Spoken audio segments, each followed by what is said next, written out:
মা হ্যাঁ কি বানছ আজকে? খাইতে বো আজকে কিন্তু একদম সিম্পল রাঁধছি রে, কারণ কি জানো আজকে গ্রহণ লাগবো যে জানোসই। হ্যাঁ তো তার লিগা মানে অল্প রান্না করছি, হ্যাঁ পাপা তো রাত্রে খাইবো, তো আচ্ছা ফালানে যাবো না। গ্রহণে যে রান্না করে জিনিস মানে খায় না, হুম হুম রাখা খায় না, সব মানে ফালাই দেবো এগুলা, মানে সব খামু, খাওয়ার পরে থাকবো তো না, অল্প অল্পই রান্না করি তোর লিগা আর আমার লিগা। হ্যাঁ হ্যাঁ তো আজকে তো মঙ্গলবার, হ্যাঁ নিরামিষ।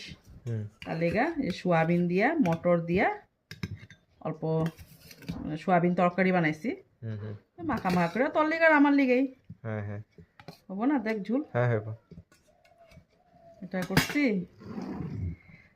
আর বেগুন ভাজা, হ্যাঁ বেগুন ভাজা অল্প ঘি দিয়া দিই, দিয়া দাও দেখ হইব হবো। হইব আর এদিকে করছি ফুলকপির বড়া, আজকে মঙ্গলবার নিরামিষ হবো, দেখ বড়া হ্যাঁ হবো। হইব হ্যাঁ নাকা দিই হইব হবো। হ্যাঁ আজকে মিষ্টি তো খাবি না, মিষ্টি মিষ্টি খাবো আসলো না। একটা, হ্যাঁ দই, দইও আছে দইও দই তো আসলোই, মিষ্টিটা একটা আছে, খাইলে খাইতে পারো। হ্যাঁ আর এই যে এটাই আজকে রান্না, হ্যাঁ ঘি হ্যাঁ আর এগুলো তো খায় না। হ্যাঁ এই নুন নিয়ে আর নিচে এখান থেকে হ্যাঁ দিয়ে দিই আমি, আর নুনটা দেখ খালি শেষ হয়ে গেছে, ভরাইতে লাগবে আসো, ধুয়া পেলাম এমনও। হ্যাঁ খাওয়া পেলা খাওয়ালো নিরামিষ আজকে, এই যে মাছি পড়তেছে।